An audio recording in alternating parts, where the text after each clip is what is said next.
Hi, everyone. Welcome back to And Rolling. There we go. Cool. What did we see? We saw Mickey 17. Mickey 17 with Robert Pattinson and like a slew of other actors that I was honestly surprised. I didn't like they weren't included in the promo material that I saw. Did you know these actors? Yeah. So Mickey 17, the girl who plays the girl who plays his love interest. Kai? Or is that no? No, not Kai. Nasha. Nasha. Hold on, let me pull up the IMDb. I'm pretty sure that is the girl who plays she's in End of the Fucking World season 2. She plays Bonnie, who was in love with the professor and is on a mission to kill Alyssa and James. Gotcha. I haven't seen the End of the Fucking World season 2. And see, I just rewatched it. Yeah, End of the Fucking World. Oh, she's also in Lady Macbeth and in Master of None and in Star Wars Rise of the Resistance. She's been in a lot. Oh, I guess she's also in Blink Twice, which we did not see, but I heard things. Wait, the ride Rise of the Resistance? Sorry, I did not mean Rise of the Resistance. Oh, no. Disney adult just jumped out. I was like, what? Rise of Skywalker.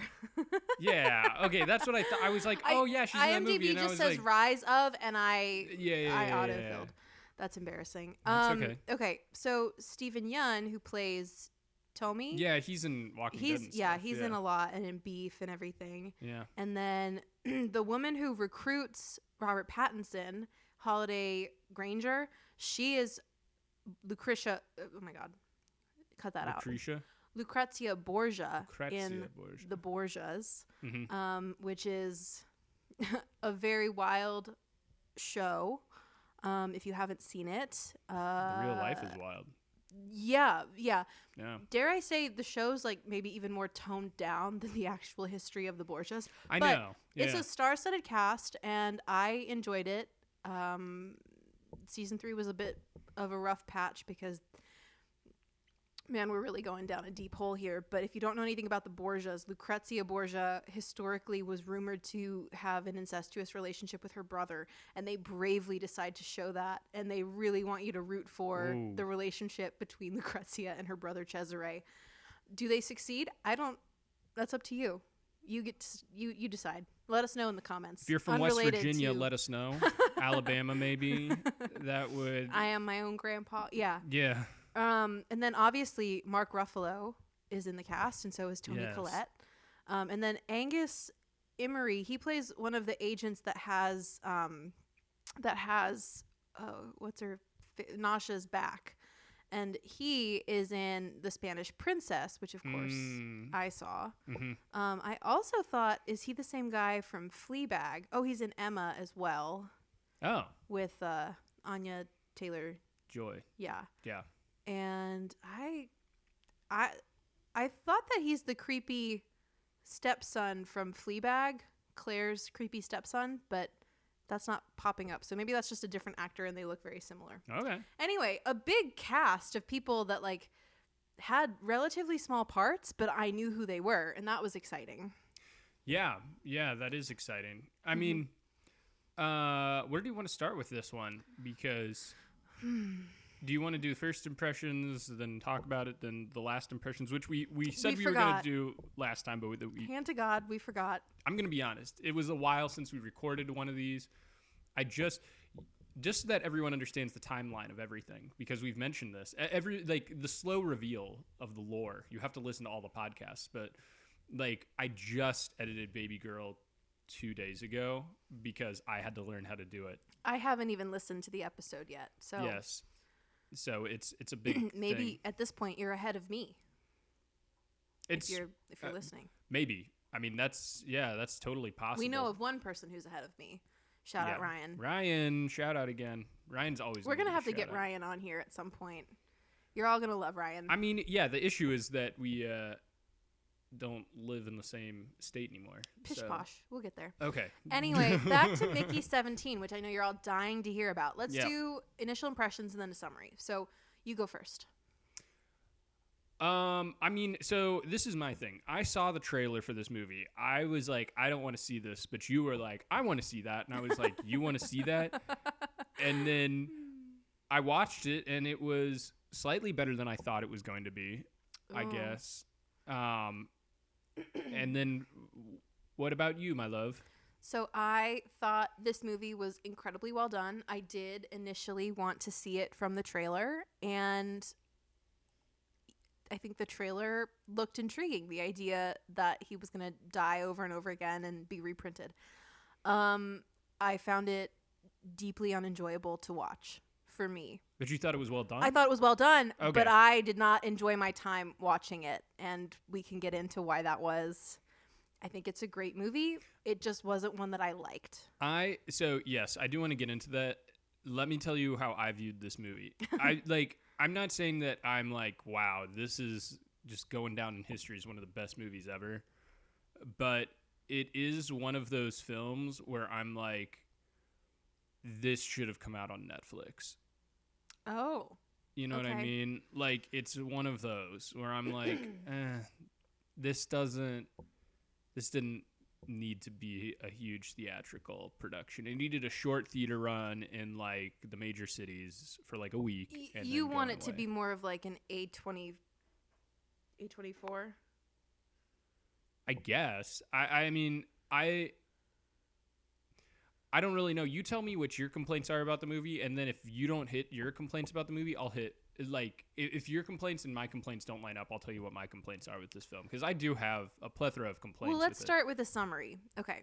Yeah. So, Mickey 17, it's not told in chronological order. You sort of not really. It's almost like it's told in kind of parts, and at the beginning of the part, you start with a fragment of the end, and then you jump back to like the beginning. Start with like the midway point. Yes, but it happens a couple different times in the movie where you're like starting a new section, and you know you're starting a new section because you'll have this scene where he's like, and now I'm doing this, and then you jump back to a bit before to set up how that started. Yeah. Yeah. So it's not necessarily told in chronological order, but there's a rough point that you're moving forward in time. Yeah. Give or take. So basically, he starts on Earth, and I'm not going to do the jumping back and forth, so I'm just going to give you the straight chronological timeline. Yeah. He starts on Earth. His friend convinces him to open a macaroon shop, and he gets into a ton of debt, and all of the loans are in his name, and the loan shark is coming after him, and they catch him and his friend Tomu? Sure. And they bring him to a restaurant where the loan shark is gleefully recording one of his underlings viciously chopping up a man with a chainsaw. And they say, you have 2 weeks or this is going to be you, because he actually doesn't care about the money. He just likes watching people die. And so both of them run over to the spaceport and sign up to go to space, where it's the only place they think that they'll be safe from this creepy guy. And Robert Pattinson's character, Mickey, has no skills, and so he signs up to be an expendable because everyone is trying to get off of Earth. And you can see there's some like weather patterns that are, exacerbated climate change. There seems to be a lot of poverty. Everyone is trying to get off of Earth. And so the only way that he's able to get selected is to choose to be an expendable, which is a very undesirable position because you're basically used as a lab rat for experiments, for hazardous jobs, for anything, because they'll let you die and then they'll print out your body again. And your memories are essentially the same. You're the same person, so they say, and you just start over where you left off. Yep. So he agrees to do this to get off of Earth, and he settles on this ship that's being run by a failed politician who is Mark Ruffalo, who is clearly a stand-in for Donald Trump, and has he's fake tan, he's orange, he has these horrible veneers, he can't close his lips, and he talks like Trump and all this stuff. Yeah. And his followers wear red hats. Yeah. So it's funded by a cult, basically. a vaguely religious and corporate cult. Yeah. And so it's not a subtle thing at all. But I didn't get any of that from the trailer. So I feel like maybe some people would have gotten hoodwinked into going to see it and then been like, is that me? And it's like, yeah, that is you. So they aboard the ship, and right away he meets Nasha, and they get together graphically many, many times. There's diagrams involved. Yeah. And eventually, I mean, he's killed. He really goes through it when they get to the new planet Niflheim, and but they pronounce it Niflheim. Yeah. Which drives me. I think it's supposed to be, because it's based off of the. I'm pretty sure that it's one of the realms in like Norse mythology, but it's the. I kept hearing Nippelheim. Yeah, yeah. So that might have been intentional. But I mean, maybe I only know a little bit about Norse mythology from. Like briefly what I've read online, Marvel movies and God of War, which I know is not a great source of material, but from my understanding, it's pronounced Niflheim. Well, so I think that's probably an artistic choice. Yeah. To make it A, sound like nipple, and B, incorrect. Yeah. Anyway, they get there, and there are these like creeper crawler alien life forms that they call the creepers. And they are working on several ways to inhabit the planet and get rid of them. And so they send Mickey 17 out with some of his buddies, and they're doing like an exploratory thing. And he falls into a cave, into a crevasse. And they, because he can be reprinted, a lot of the people around him view his life as expendable. And so they Hence don't. the name of the position. Right. Well, Yeah. and they don't view him as human, because he can't. It's so interesting because where you would maybe think of someone as like a god because they never die, instead he's devalued for that. Yeah. So they don't bother to try and get him. Mm-hmm. They are determined to let the creepers eat him. They grab his gun, which has more value than his life, and they leave. And the crawlers come over and they drag him through this cave. And he's like, what? You don't like my meat? I'm not good enough. I don't smell good enough to eat. And they set him free. And they kind of like wish him on his way. And he's like, this is weird. And he gets back to his bunk on the ship. And he finds that they've already printed out Mickey 18. Mickey 18. So now there are two of him. And this is a problem for a couple reasons. Firstly, it makes Mickey 17 feel like, oh, when I die, because Mickey 18 is very different from him. Mickey 17 is kind of like a pushover. He's a nice guy. Mickey 18 has a lot of rage, and he's an actor. Like he will move and do things. Mm-hmm. To the point where he immediately tries to kill Mickey 17, because the other problem is that multiples, which is what they call this when people are printed in duplicate, they are illegal, and you have to permanently delete any multiples. They're illegal on Earth, and I guess they're illegal on this ship too. Yeah. But like, the reason they're illegal on Earth is because there was like a series of murders and people had alibis and stuff. It's the guy who created the replica stuff. Like Jack the Ripper in the future with more technology. Anyway, so there's suddenly quite a bit of there's many issues now that he's facing. Firstly, his own humanity, that he, as Mickey 17, does not simply like come back out exactly the same. It's like every life that he's had is an individual, not part of a collective. Yeah. And also he's seeing Mickey 18 like with Nasha, and that's really upsetting to him. And so Mickey 18 tries to kill him. Mickey 17 doesn't die and then thinks about killing Mickey 18, but that's not going to happen. And then they see their friend from Earth dealing drugs, and that really pisses Mickey 18 off. He tries to kill the friend by throwing him in this chute. Well, the drugs don't piss him off. What pisses him off is that his friend was the person who left him for dead when he was 17. Oh, That's what pisses him off. Sure, yeah. You're right. Yeah. But and also all of that guy had put all of the loans in Mickey's name, so he sort of precipitated him having to leave Earth in the first place. But interestingly, they have this like trash chute system that leads to a pit of boiling lava, and there are no manhole covers. It's just straight pit. Yeah. There's no grate. There's nothing. So he tries to throw him down. He doesn't succeed because other people come by. And at that point, Mickey 18 and Nasha go into their room, and Mickey 17 gets brought for a special dinner with the leader of the ship. What was his name? It's Mark Ruffalo. It's Mark Ruffalo's. It's like character. Mumford, Kenneth Mumford or something like that. But I can't remember the name. Maddie's going to look it up here. Kenneth Marshall. Kenneth Marshall. Yep. Yeah. So they're in this suite, which looks so gaudy and, again, so like Donald Trump. And they're having this horrible meet, and his wife, Kenneth Marshall's wife, who's played by Toni Collette, is obsessed with sauces. She brings this up several times. Yes. And so Mickey 17 has been subsisting on like half portion of calories, which is, it just looks like mush. But this guy actually gets real food. So he's like shoveling this, he says steak. It looks like raw liver. Yeah. Down his throat. And then this other girl who's kind of been interested in him comes in, and she's also going to eat dinner. And as soon as she gets in, Mickey starts having this reaction, and all of the scientists that perform all of the like Experiments tests on him, we're like, oh, this was another experiment. yeah, and so Yeah. he starts to like choke, and then they give him an anti-pain thing that does not work.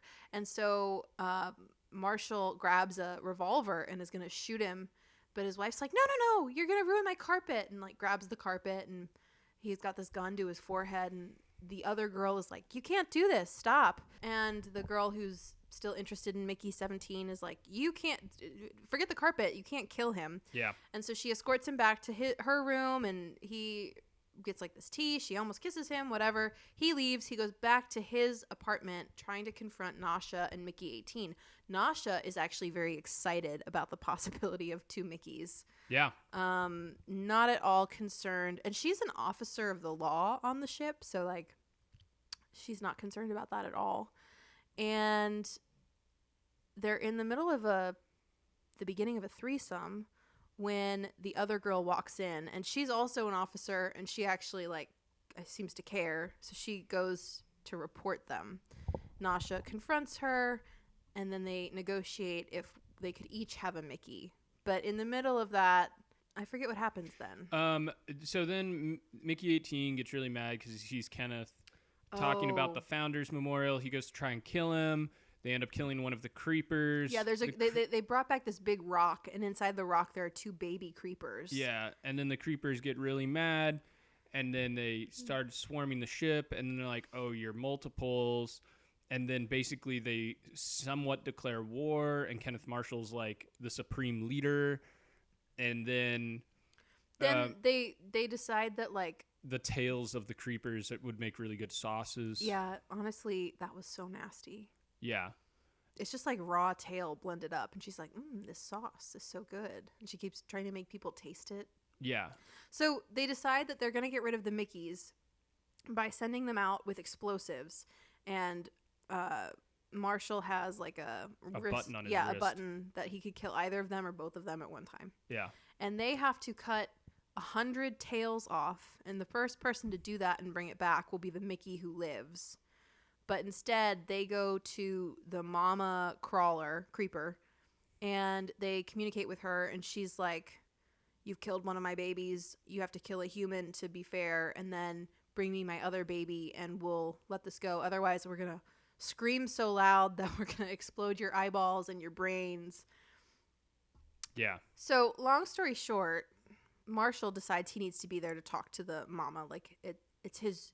He's getting upstaged. Well, and there's this cult dude who's like really into the propaganda films so that they can get more funding from Earth, basically. Yeah, everything is a film opportunity. So he's like, they shouldn't be talking to him. You should be talking to her. Or whatever. Yeah. So they go out, and they're all raging, and Nasha gets the baby, and she's out in the storm too. And Mickey 18 kills Marshall as a like eye for an eye for the baby creeper that they killed. They return the other baby, and there's like a coup on the ship. The other officers who are friends with Nasha are like, they've recorded everything that they had done. Yeah. And so they leave the wife, Toni Collette, out of like command. She pulls a Lady Macbeth. Literally, she slits her wrists like the next day. Yeah. There's a lot that happened in this movie. Basically, Nasha becomes the leader. It did feel never ending. Nasha becomes the leader. They blow up the replicator. Mickey's like, I got to get over it. That's it. That's the movie. Yeah, Mickey Like- 18 also dies with Marshall. Yes. So it's just the one Mickey. He's living his one precious wild life. Yeah, that's it. And they begin a settlement, and that is the movie. It did go on forever. Yes. Yeah, that took us like 8 minutes to get through. I'm so sorry, guys. Listen to us in 2x speed, I swear. Yeah. But there was so much packed in. It's not like I can just cut half of that out, because like there was just so much packed in. What didn't you like about this movie? So it felt like pretty heavy-handed, and also, I guess I right now am not looking to see speculative reality or satire about the current political climate put back in my face. Like, I'm not interested in watching The Handmaid's Tale. I'm not interested in seeing art forms of what we're dealing with because it's so constantly on my mind. Yeah. And I didn't get, I don't know, the trailers that I had seen were not kind of showing any of that. Yeah. And instead it was like it looked almost like a comedy where he keeps like getting in these situations where he ends up dying and then he gets printed out again. I sort of thought it maybe would be like a Warm Bodies situation, that Nicholas Hoult zombie movie from like forever ago. Yeah.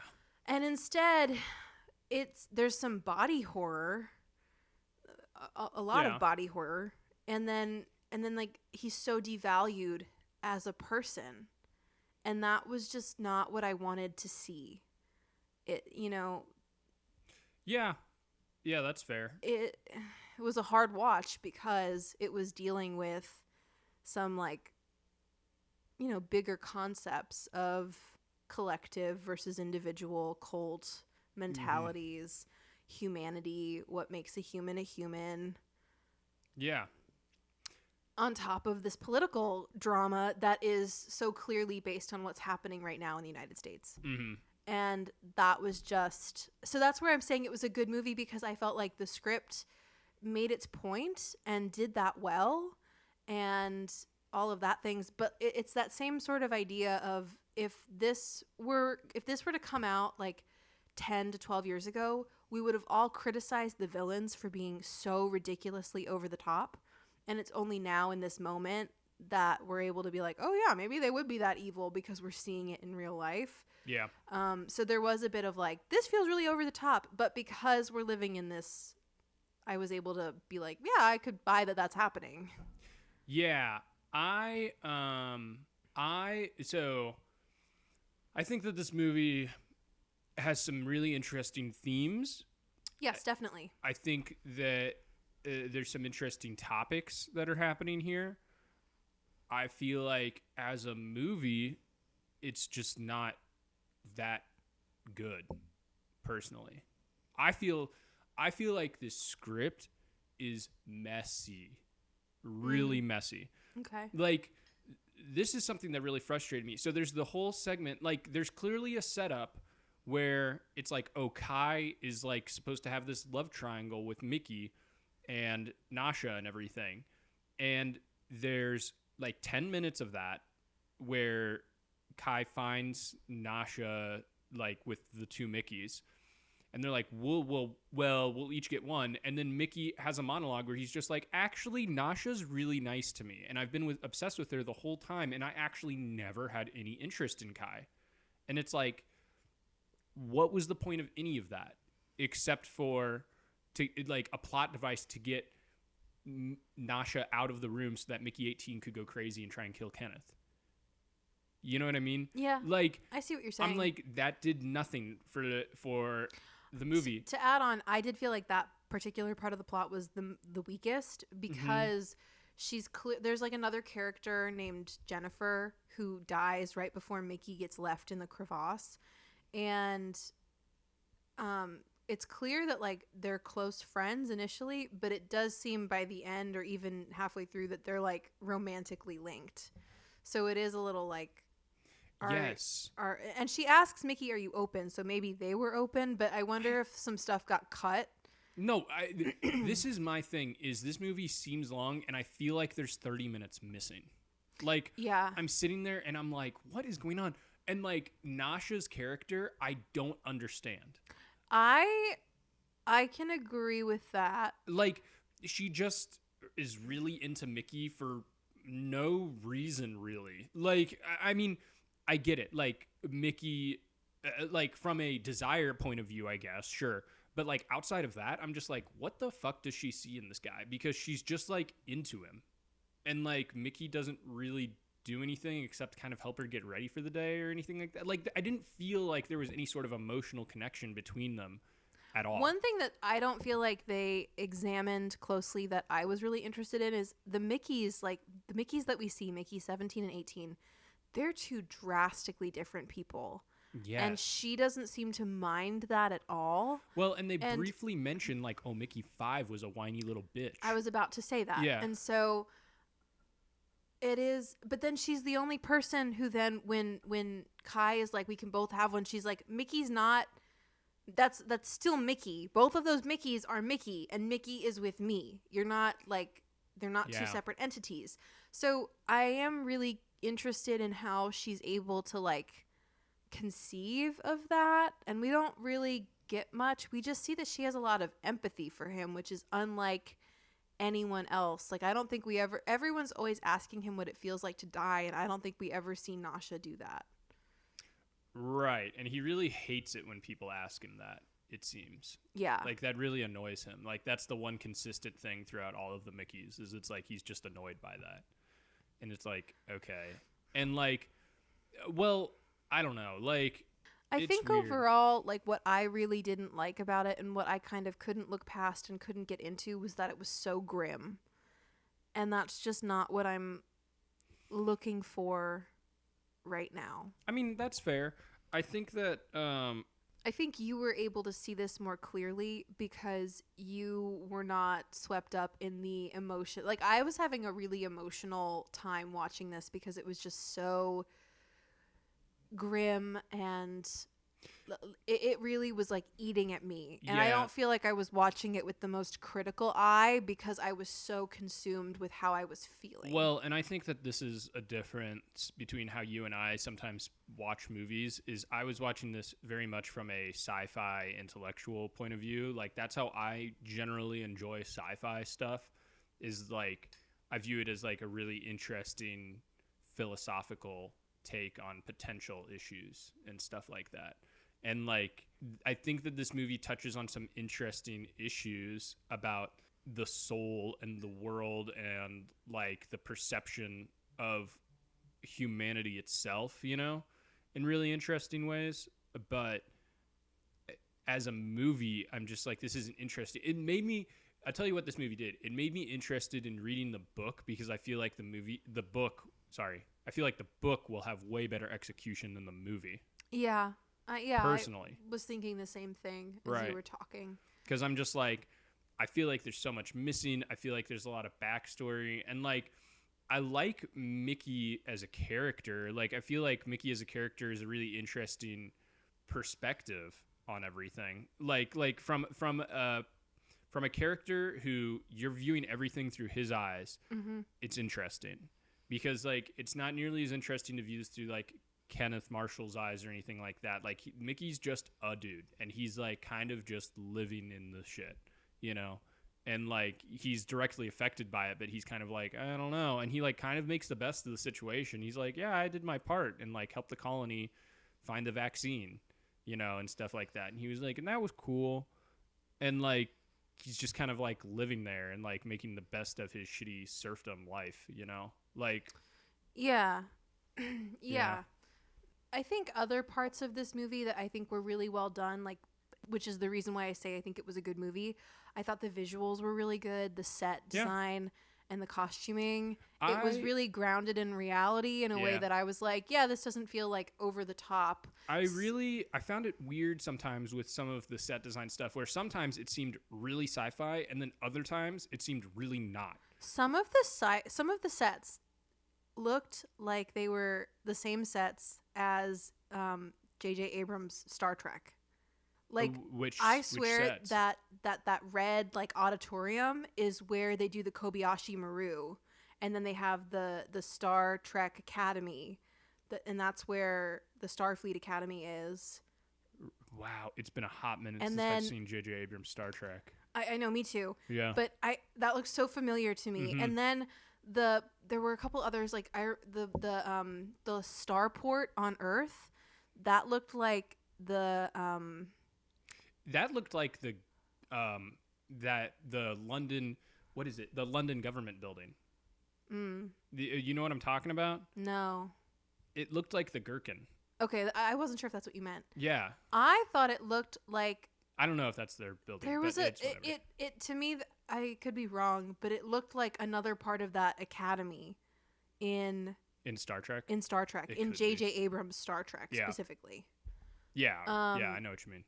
Yeah, so I haven't dug into it, but I do wonder if those are shared sets or the same place, because they certainly looked very similar. Yeah. Because again, I haven't seen that Star Trek probably in like 8 or 10 years. I think I saw them when they were in theaters, and that's it. But as my family really loved those movies when they came out. Like we got them on Blu-ray and everything. We loved them.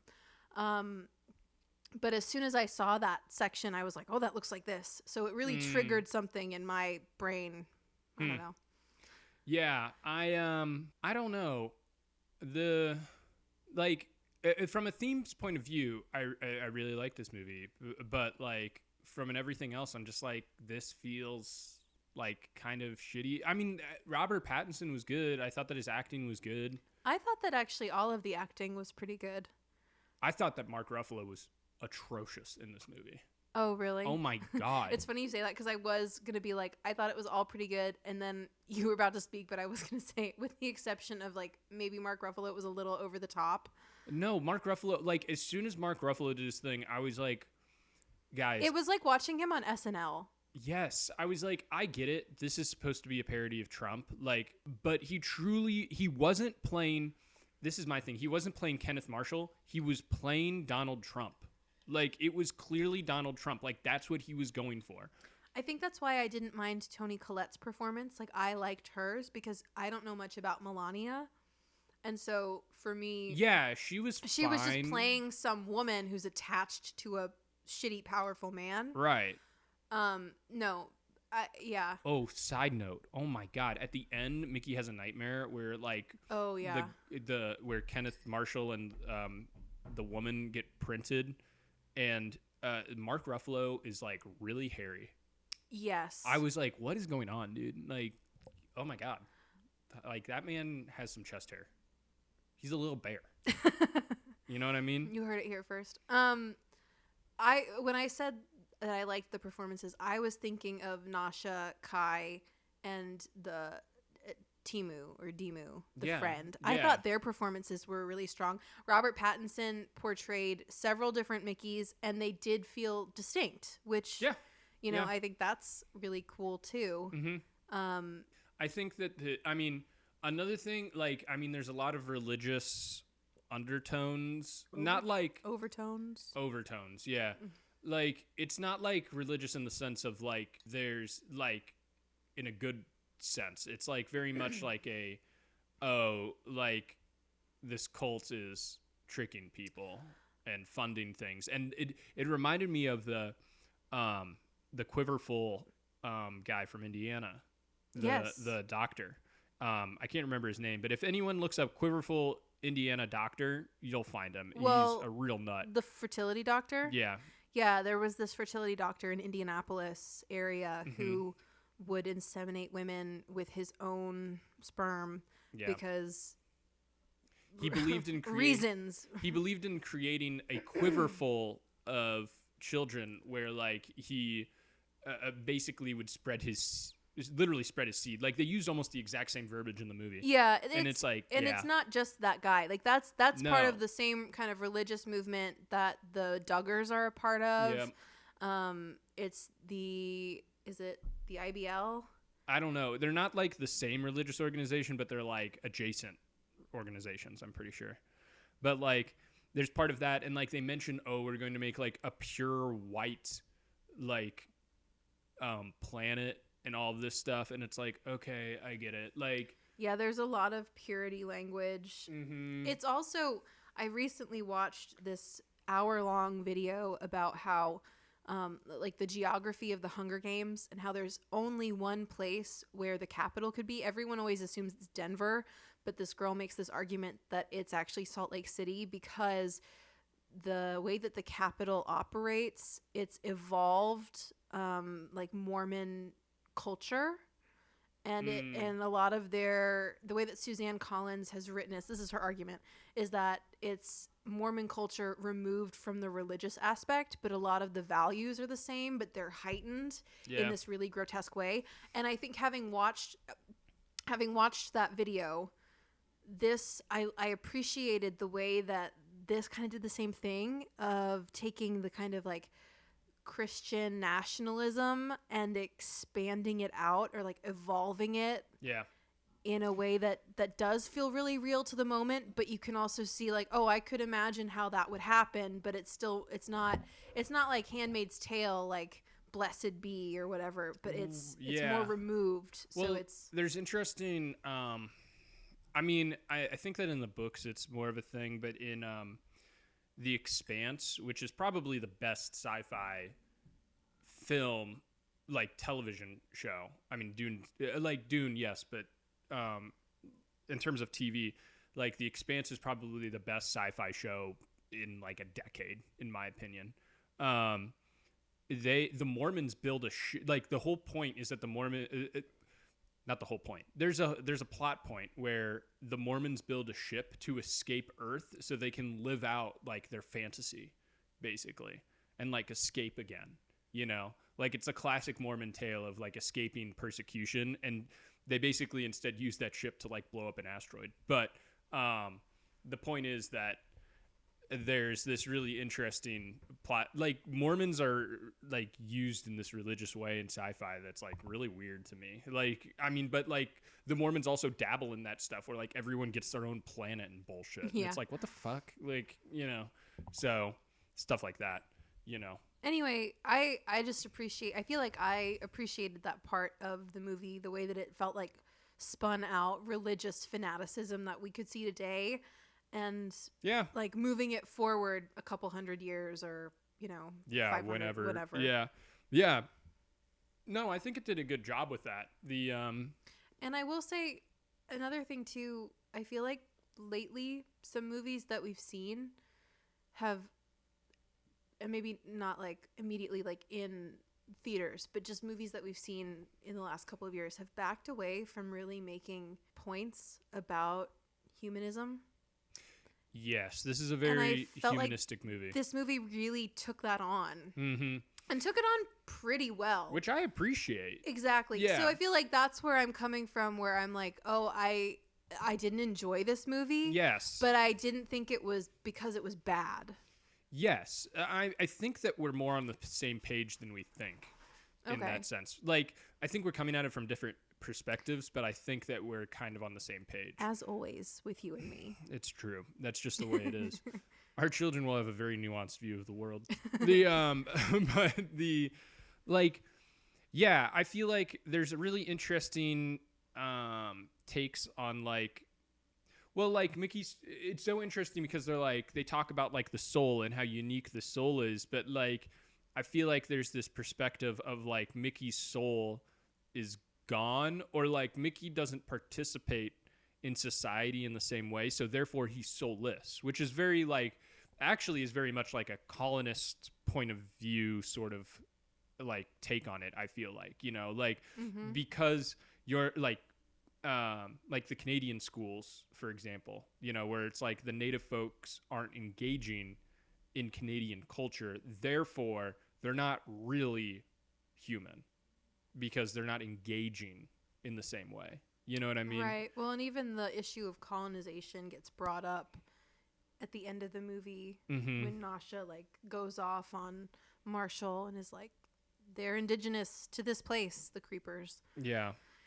Yeah, and they like don't really like I do think that maybe they bit off a bit more than they could chew with all of the issues they chose to include. But at the same time, isn't that kind of real to life? Like, there are more issues than any one person can chew. We're dealing with sexism, racism. I think that's homophobia. I think that's what weakens the movie, though. You know what I mean? Yeah, like it bites off more than it can chew, and then the point gets lost in the muddied waters. I think this maybe would have been like a really good TV show opportunity where you could have really segmented those issues and still grappled with all of them. Like, really, what it should have focused on, instead of making like the religious thing, like instead of pointing out all the religious stuff, like. Maybe what they could have done is like he's just like Kenneth Marshall is truly just like an evil guy, and like because he is, but like he's so cartoonish in a sense. Yeah, he's a mix of those televangelists and Donald Trump. Right, and like even Donald Trump is not cartoonish in the same way that this is. Like this is an impersonation, a comedy sketch version of Donald Trump. Yeah. You know what I mean? Yeah. And like I feel like it didn't go down well, and I feel like they could have really focused on like what does it feel like to die sort of a thing, and like what emotions is Mickey going through, instead of like focusing on this outer world stuff and really making a more internal humanistic story, like you're saying. You know, I feel like that could have really fixed a lot of the issues that I have in this movie. I don't know. I mean, that's just how I'm feeling about it. Again, I didn't enjoy watching it. No. No, it was kind of one of those movies where it was like it ended and I was like, okay, it's over. Oh, and also, this is how I wanted to start this podcast, actually. If you go to the movie theater and you are openly talking throughout the movie and you pull your cell phone out and you're on your cell phone, I actually don't think you're mature enough to be out in society. No, literally. And I think maybe you should stay home. Like, if that's you, please stop listening to the podcast. Reevaluate. Yeah. Or actually listen to the podcast. And, like, if we get to the point where we're getting monetized, like, give us money, like, listen to the podcast, but then, like, never go to any of our shows. So like, I actively don't want to. I firmly believe that none of the beautiful people who listen to our podcast would ever do this. I agree with you. But on the off chance this somehow got recommended to you by a beautiful person that you know, and this sounds like you, I need you to go to a mirror, look in the mirror, look at yourself, and evaluate whether you're able to really engage in society. Yeah. Because that was what we were dealing with. I'm not saying that you can't fix yourself. But you need to start right now. Yeah. Like, oh my God. Yeah, there were people in our theater who were talking. Like, and you told them to shut up. I didn't say that. I said, no, you didn't. Guys, we can hear you. Yeah. And that worked for a little bit, but then he got his phone out. They were also, it was this couple, and I felt like they were really high because I don't think they realized that they were in a room with other people. No, they left with like 40 minutes left in the film. And to that point, I was like, yeah, I was like, do I want to be sitting here watching this? No. I don't know. No. So on that front, I maybe did agree with that a little bit, but I also was super relieved that they had left. They were sitting near me. They were on my side. Yeah. And so I was hearing them talk. I was hearing them giggle. I was seeing the light from their phone. And I was so close. If they had started talking again or brought their phone out one more time, I was going to go and get some staff members to be like, hey, these... I would have gotten staff members if I would have seen them with their phone out. You were kind of blocking the view. Like I was leaning way far back. And yeah, so and I was more sitting up this time. And so I didn't see that. But I would have said something.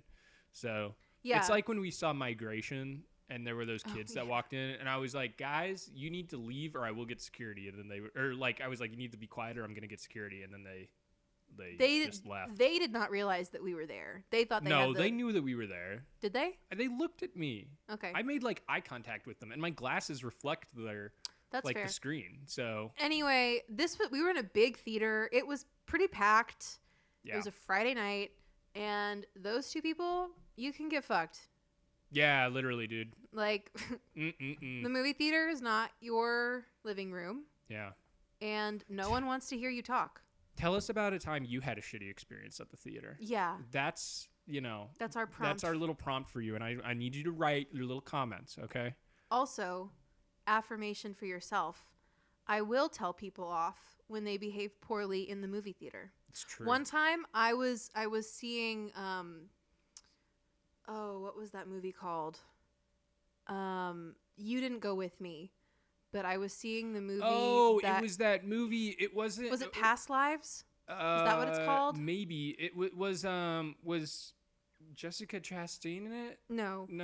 It's about the girl who. It's it's called Past Lives. Yeah, I was right. Okay. So I was watching Past Lives, and in the last 10 minutes, the only other girl in the theater took a FaceTime call in the theater. Yeah, like out what the loud, fuck, dude? And I did not feel. I don't know. I didn't want to be a Karen, so I didn't say anything. You should have been a Karen. But I should have said something because Yeah. that's just like atrocious movie behavior. And I feel like movie behavior is a good litmus test for how you behave as a citizen of like the world. Yeah.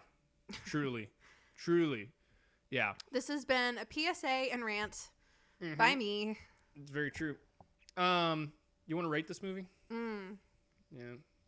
Not really. Because we always have a Midwestern. I would give it like a 6. Yeah. Like 5, I'm like 6. This is my thing. Is this movie? If you are chilling and you're like, I need some background movie that I'm only gonna slightly pay attention to, and you don't care if it's horribly depressing, this is the movie for you. Like if you're like, I'm playing a game or reading a book or whatever, or cleaning, and you just like, or folding clothes and you just need something on, this is it.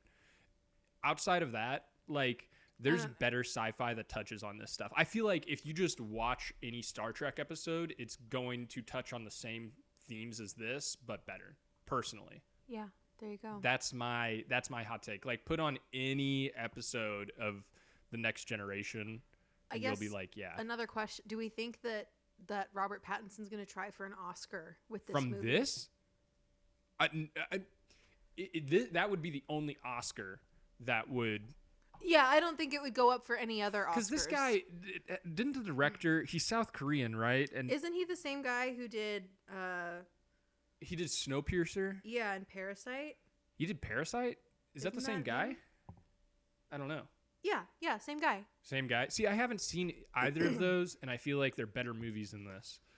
I mean, he's just the director, and I know there's a lot of people that go into this. I feel like the concept, he like understood the concepts, read some of the script, but then like the actual process of making a film that's like watchable within a reasonable amount of time, like it just didn't happen. And that's why I feel like, for example, The Brutalist didn't win any awards besides like Best Actor and stuff like that. Like it's just too long for a film, you know?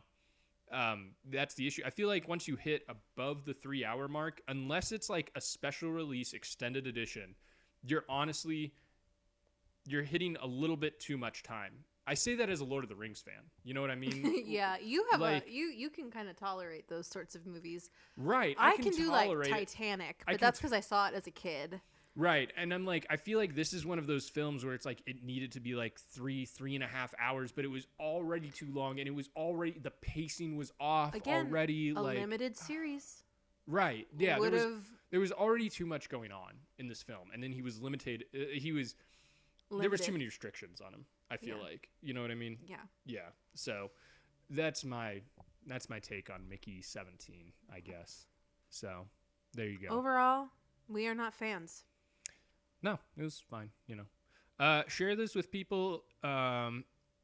You know, if you really... I'm sure we're going to get some hate comments on YouTube. You know what's funny? We got a lot of hate comments on Nosferatu, and I finally responded to them.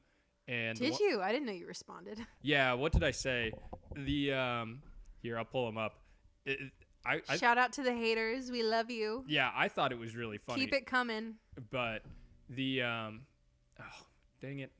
The the one person who was like, we're from Greece. I was like, appreciate the listen. And then the one person who said, agree with the other comment, I haven't even listened to this. I said, you should do... And this is what I was thinking. The one person said, I agree with the other comment, and I haven't even listened to this. And I said, you should listen for the rage bait. I was like... And then the other person was like, I had such high hopes for this movie and everything. And I said, you're the best because he agreed with us. He was the only person to agree with us. And then one person said, disagree so hard on basically every opinion on both of you you had in 20 minutes, unsubscribing. And I said, thanks for the subscription. I have to say, subscribing before listening to an episode, first of all, deranged. Listening to 20 minutes of a podcast you hate, there's so much other better things that you could be doing with your time. Literally. I feel so bad for this person. Literally. Well, it's really funny because I'm like for me, whenever I subscribe to a YouTube channel, I need to like watch it for like a solid year before I even contemplate subscribing to There are YouTube channels I have been watching since college that I'm still not subscribed to. No, literally. I just know that they're there and they will continue to be there. Right. Why, right. I don't know. Just that's insane behavior on Yes. your part. Yes, truly. It's not like it was And back you in sound like a 2006. person who talks through a movie. Literally, dude. So Literally. that's okay. Yeah. So that's there you go. So yeah, Mickey 17. We'll see another movie, I don't know, shortly, and we'll go from there.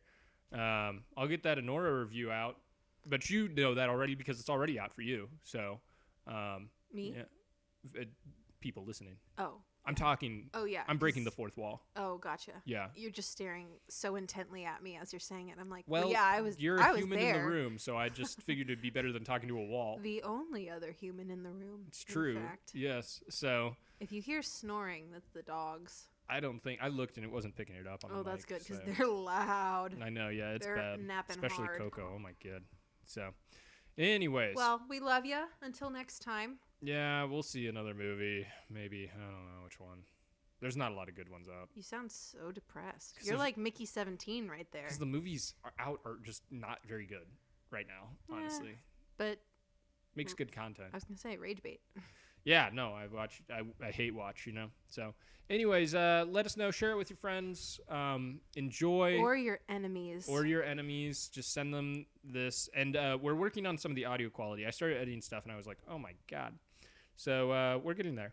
Thank you guys for your support, and we'll see you next time.